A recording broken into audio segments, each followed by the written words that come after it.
I love Dolly Parton. Who doesn't love Dolly Parton? I don't know. And 9 to 5.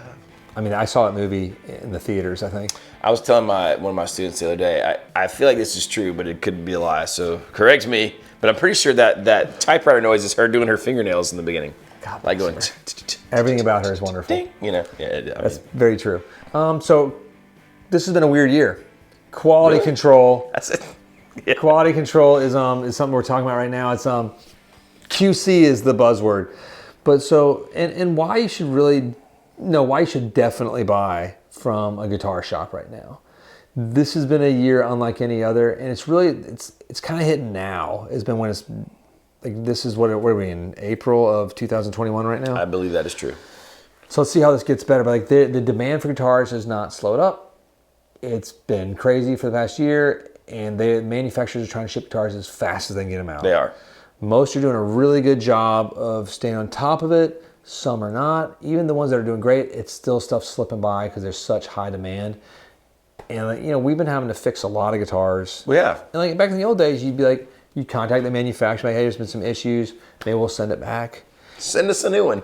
There's no new one now. What new one? That was it. That was your guitar for the next 3 years. You're not getting another one of that. No, it is. Like we've had an issue with one. Like one came in and it was like, well, we can get you a new neck, or we can get you a new guitar. I was like, cool, you can just get us a new guitar. That's awesome. 2023. It wasn't that bad, but it was like 9 months for a guitar that it was like, that's insane. Like you guys messed up. Like, so that one we actually did have to wait for because it was a substantial issue. Like if it's something like a pot or a switch, like these are minor fixes, or like there's something within the switch where like, the tabs are not connecting with the pickup positions when you switch on. That's if we take the pickguard off, we get in there. It's pretty easy. Yeah. And it's fun because we have a chance of like electrocuting Sean when he's doing it. Because we'll put like a bucket of water by his feet. We'll just throw it on him, and then, I always put like a big bucket by his feet, like, because he changes them barefoot usually when he's doing stuff. And like sometimes he's tapping, like, oh, brother, where art thou? He sings like bluegrass type songs when he's doing constantly. But it's been different. Like we've never had this much, as they call it in the industry, fallout. It's been nuts. I mean, you've worked in this industry. I have. Within the manufacturing, I mean. Yes. Briefly. The Robinson era of Gibson guitars. Is what we call it. If you have more queries on it, just ask us, or ask Jonathan directly, please, because I don't want to talk about him anymore. That's so sad. I mean, talk to like when you guys had, I know you told me like you've had like high pressure moments, like when you have a certain amount of stuff you have to get done. Well, like, how does that work? Yeah, when I was in the line of Gibson, you were sometimes you would feel really, I mean, nothing, I can't imagine how they must feel right now as behind as some of these companies are on their production. But, we'd have days or weeks or whatever where, we were behind. We were out of parts, and then suddenly we had the parts, and, we got to build these 400 Les Pauls or whatever.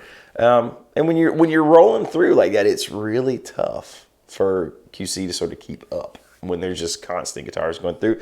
And even in those days, which I know a lot of people would say were not great or are not great quality control times for Gibson, they worked really hard. They tried really hard. And I feel like, they were pretty on top of it, but obviously stuff still squeaks through and falls through the cracks. I think Gibson was its own sort of source of mistakes back then, obviously, with like Henry and like not even like having, lights in some of the parts of the factory, which doesn't make sense. But now it's like they're really just trying to service the customer and get the guitars out. And trying to get guitars out. I know. Sometimes I feel like GameStop.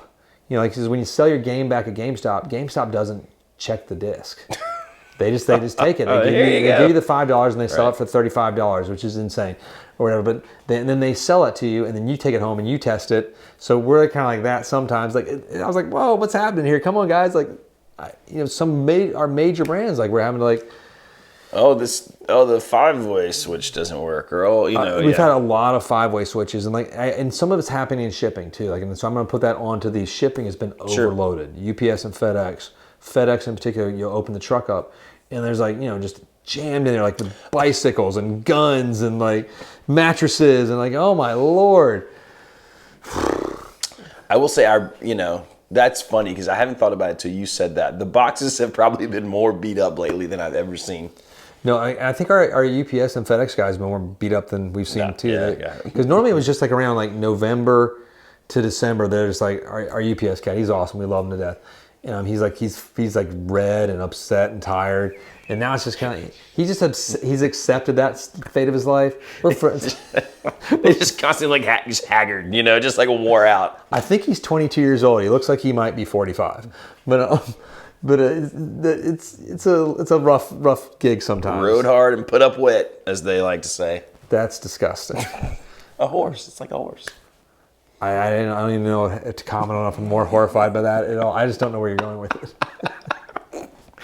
It's an idiom. Is that an idiom? Yeah. I didn't know you knew the word idiom. I know all kinds of words. That was a fancy word. That's a big boy word. That's impressive. I'd like idiom. Wow, impressive. Dang. No, that's part of the job of a guitar shop. It is. Yes. Like, we do this all jokingly in some fun ways, but it's like.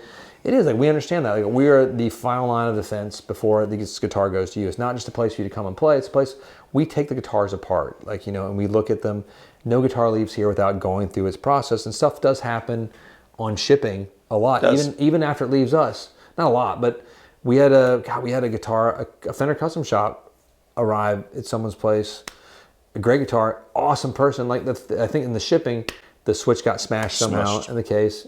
And then he repaired it himself. Yeah. Like we would have easily taken that back and fixed it for him and sent it back to him. But he's like, it's a 3-way. I can do this in like 2 seconds. And that was obviously not Fender's fault, and it wasn't. Like you said, it was a shipping thing. So that was not a QC. That was just part of this. It's all part of the chain. But that is our job, though. When a guitar comes from the factory, we take them out. We do a visual inspection first to make sure there's nothing wrong with like the woods, the bindings, scratchings, or just like bad construction. But then we have to play the guitars. Horrible. All of these guitars we have to play. But we do. We go through all the positions. We make sure all the tone knobs work. Make sure all the volume knobs work. And they don't always. We've had a few. Always. We had another Fender custom shop in the other day. It's a pre-sold piece for someone that came in. We've been waiting for 9 months to a year. Came in at one of the blend circuit wasn't working right. So we took it apart. We fixed it. And that's just something you do. And that's what we do. And that's what a guitar shop should do. It is what a guitar shop should do. Now, if you're buying from Amazon, that's not going to happen. Some of the major shops, it's definitely not going to happen too. I'm not going to say who, but it doesn't. It doesn't always. Not every guitar goes through a test. They have time now because there's not many guitars on the walls sometimes. But Sweetwater does a pretty good job of going through their stuff. But again, they miss things too. Of course. It's part of the thing. There's 1,000 guitars a day. Of course they do. We don't really miss things in that respect because there's only a few of us here. There's not that many guitars. No. You getting quite a few come through a day, but it's not. It's not that. It's not 1,000. 1,000 a day. Not even near 1,000. It's not even near 100. It's insanity. But God bless them.